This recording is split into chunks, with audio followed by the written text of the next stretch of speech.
Alright, final part, Unit 2.9, Part 2. This is where we put it all together. This is where it gets interesting. Alright? I'm going to try to move slow, but feel free to slow down the video because this gets complicated. I'm not going to lie. Alright, so the same way we did the algebraic proofs, where they started it by giving you step by step and you just have to explain the reasons, and eventually you're going to have to explain the steps and give the reasons. It's the same thing, except we're doing segments instead of algebraic proofs. Right? Alright, so complete the proofs below by giving the missing statements and reasons. There's no missing statements on the first one. Woo! Okay, but remember what I said about the algebraic proofs. If you take the time to pay attention while we do this, it's actually teaching you how to do it. So use this in two ways. To learn how to use the reasons, right? But also to learn how to do segment proofs. Alright, let's see if we can figure this out. Given E is the midpoint of segment DF, we know some things about it, right? So we put it's given. This is when we are given that initial information. E is the midpoint of segment DF. We know several things, right? We know that DE is equal to EF. Why? Because if E is the midpoint, then this is equal to this, right? And that is the definition of midpoint. So we use the definition of midpoint.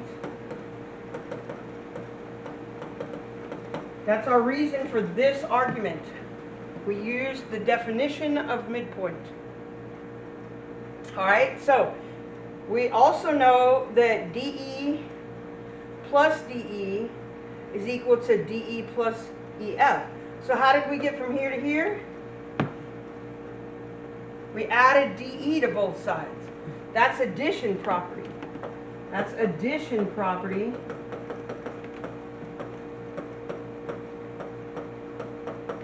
Because we know our end goal is to get to 2 DE, so we needed to add another DE. We only had one DE. We had to add a DE. But if you're going to add a DE to this side, you have to add a DE to this side. Now we have 2 DE.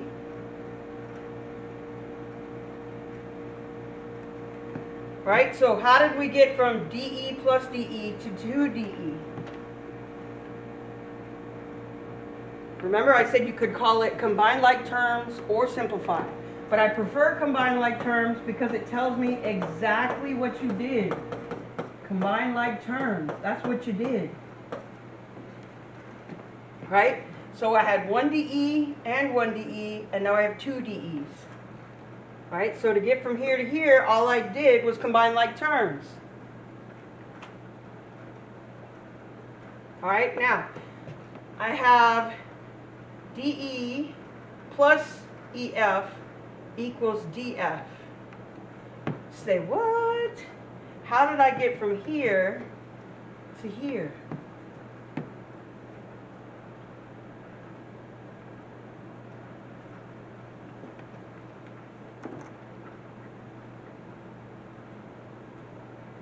I didn't. Okay, that makes sense. Look at what it's telling you. This is the center, remember? The center repeated, PQQR.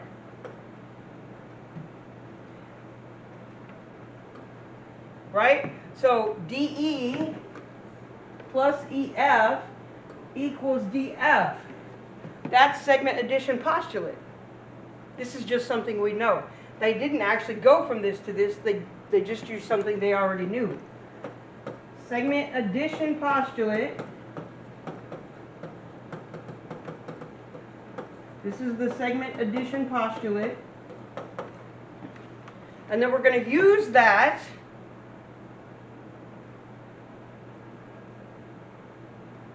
to get to our last answer, right? Because look,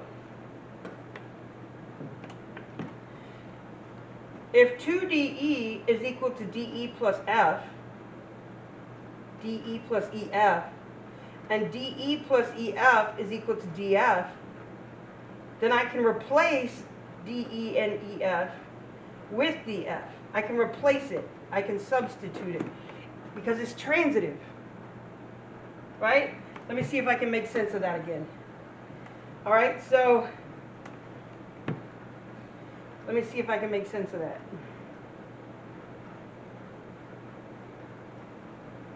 This is your P, this is your Q, this is your Q, and this is your R. Does it make more sense like that? For some reason, the PQs and the PQR makes more sense to me. All right? So, if this is PQQR, then these two can be deleted, and you can go straight from P to R, which is what we did. 2DE equals DF. Transitive property. It makes more sense as transitive property.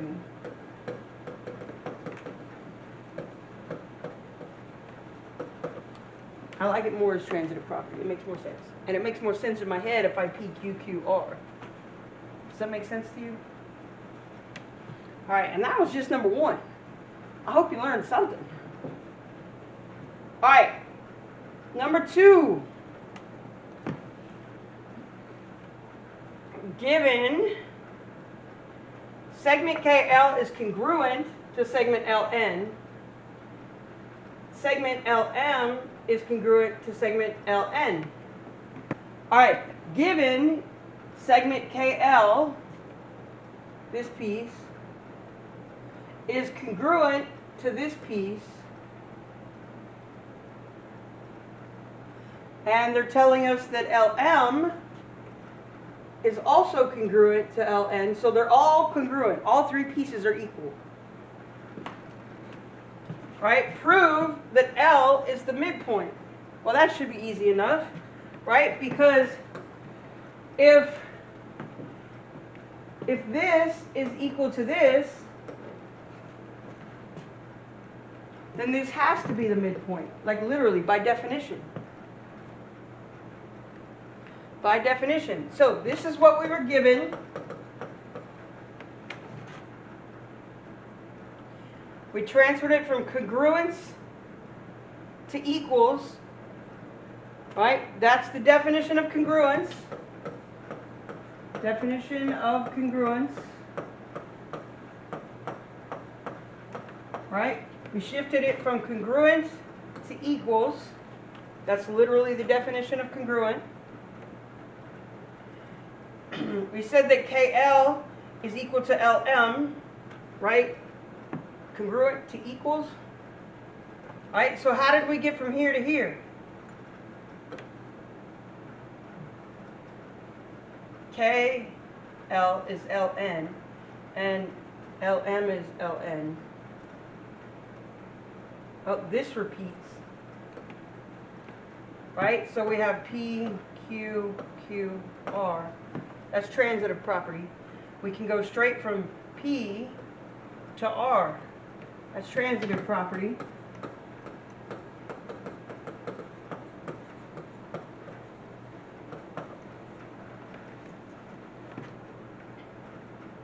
Right? If KL is equal to LM, then L has to be the midpoint.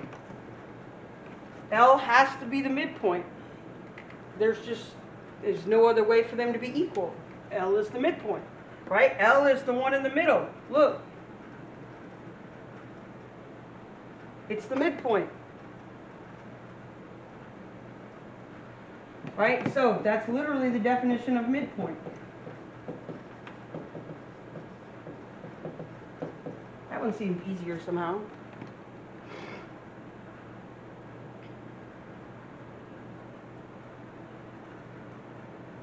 Let's see, we are given segment PQ is congruent to TQ. So PQ and TQ are congruent. Heard, marked, saved for later. We're also told that UQ, segment UQ, is congruent to QS, segment QS. So this is congruent to this. So these two are congruent, so they have the same tick marks. And these two are congruent, so I gave them the same tick marks. So I would know they were congruent. All right. We're trying to prove that segment PS is congruent to TU. So we're trying to prove that this piece, this segment, P to S, is congruent to T to U. How could we prove that? Let's find out. Alright, so the first thing they did to prove it was they changed from congruent to equal. So definition of congruence.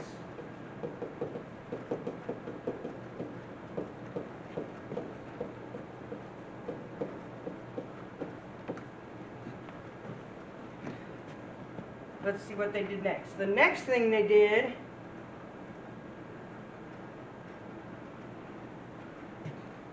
PQ plus QS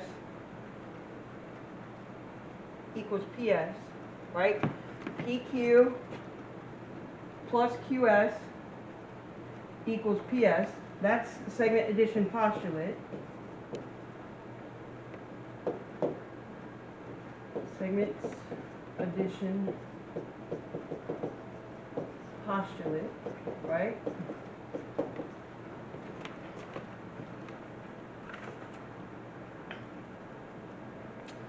And then we have TQ and QS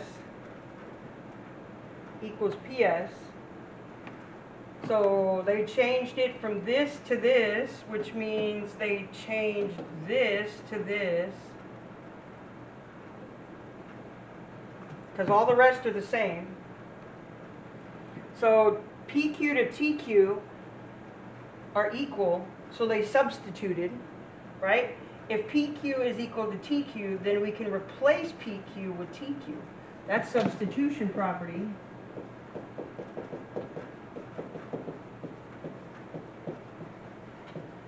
And what did they do? They used PQ is equal to TQ to replace it, right? They used PQ is equal to TQ to replace it. Alright, now what do we have? TQ plus QS is equal to PS or TU. It looks like they substituted again, right? They replaced PS, and how do we know that PS and TU are equal? So if this is equal to this, then this can replace this. Right, so we use substitution property again.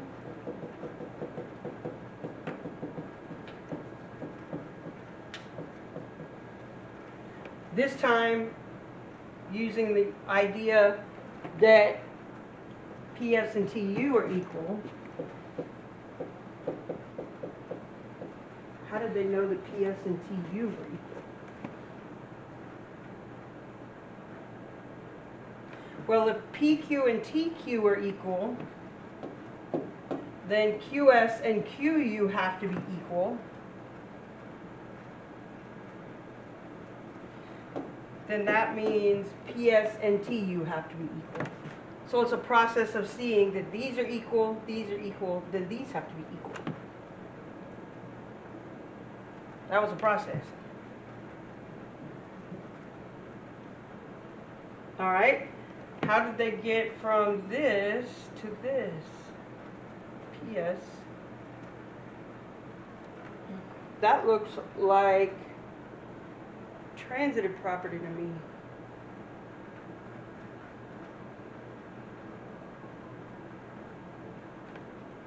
Right? These repeat.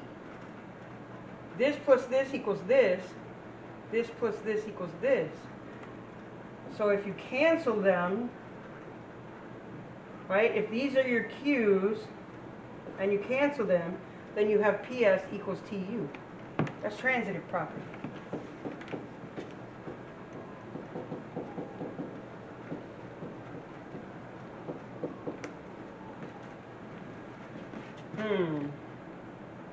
And then we switched back from equality to congruence, definition of congruence.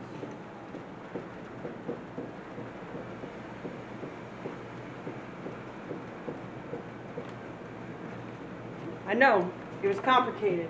But basically we were explaining how we got from here to here. Step by step. We were explaining how we got from there to there. I know, it's 2.9 part 2, which is literally all of it put together. So it's literally going to be the hardest one. So don't panic if you struggle with this. I'm not going to put this on the test. This is too much. All the previous stuff, yes. Not this.